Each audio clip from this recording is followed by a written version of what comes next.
నమస్తే అండి అందరికీ. ఈరోజు కమ్మగా నోరూరించే పూరి, అలాగే ఆలూ కర్రీ రెసిపీ చూపించబోతున్నాను. అలాగే పూరి, ఆలూ కర్రీ ఇంట్లో తిన్నా గూడా హోటల్‌లో తిన్న టేస్టొస్తుంది. ఇవి చాలా అంటే చాలా టేస్టీగా ఉన్నాయి.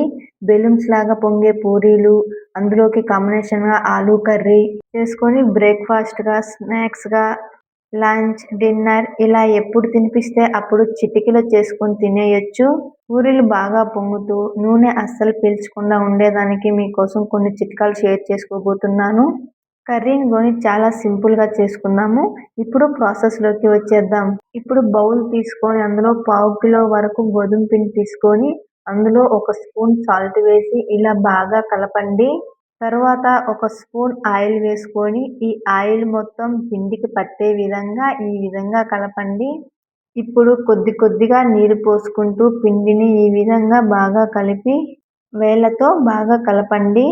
ఇలా కొద్ది కొద్దిగా పోసుకొని కలపటం వల్ల పిండి బాగా కలుస్తుంది.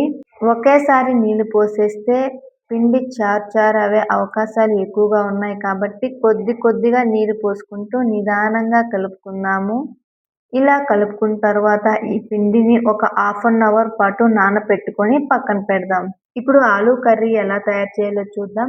3 మీడియం సైజు బంగాళాదుంపలు తీసుకొని శుభ్రంగా కడిగి ఈ విధంగా ముక్కలుగా కట్ చేసుకొని, ఇప్పుడు ఒక విజిల్ కుక్కర్ తీసుకొని అందులో కట్ చేసిన బంగాళాదుంపలు, ఒక స్పూన్ ఉప్పు, ఒక గ్లాస్ నీరు పోసి మూత పెట్టేసి స్టవ్ మీద పెట్టి ఒక 3 విజిల్స్ వరకు రానిచ్చుకుందాము.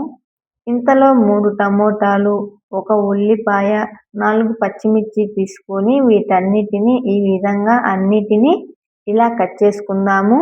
పచ్చిమిర్చి అనేటివి మీ కారానికి తగ్గట్టుగా తీసుకోండి. ఈ పచ్చిమిర్చీలు బాగా కారం ఉండటం వల్ల నేను ఒక 4 మాత్రమే తీసుకున్నాను.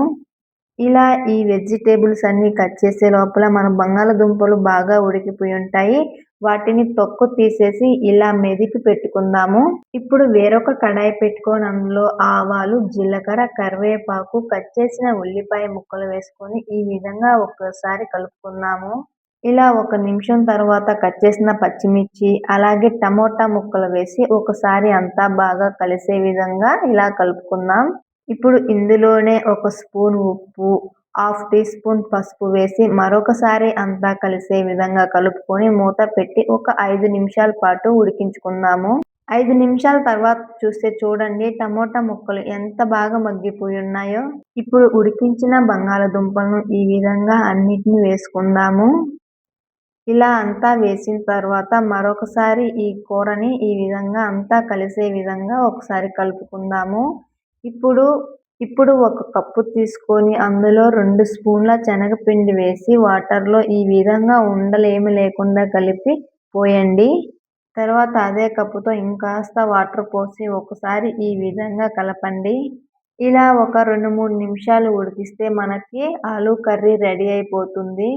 చూసారు కదా ఎంత చక్కగా రెడీ అయిపోయిందో. ఇంతేనండి, ఎంతో రుచిగా ఉండే ఆలూ కర్రీ రెడీ అయిపోయినట్లే.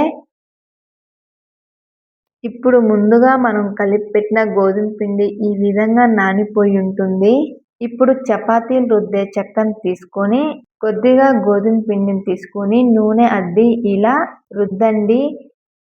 పూరీకి మరీ పల్చగా కాకుండా, మరీ మందంగా కాకుండా మీడియంగా రుద్దండి.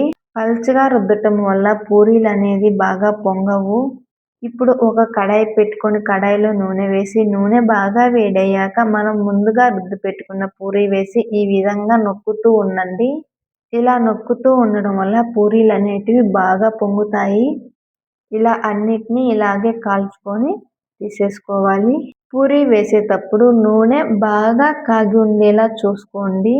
ఈ విధంగా వేసుకొని మనకు కావాల్సినన్ని పూరీలు ఈ విధంగానే కాల్చేసుకుంటే పైన క్రిస్పీగా, లోపల స్పాంజీగా చాలా అంటే చాలా బాగుంటాయి.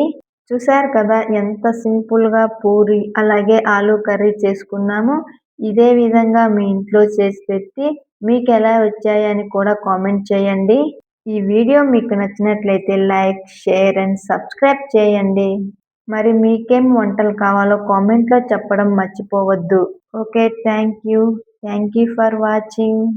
ఏ రెసిపీస్ అయినా మన సిరి కిచెన్స్‌లో చాలా సింపుల్‌గా చేసి చూపించబడును. Okay. Thank you for watching.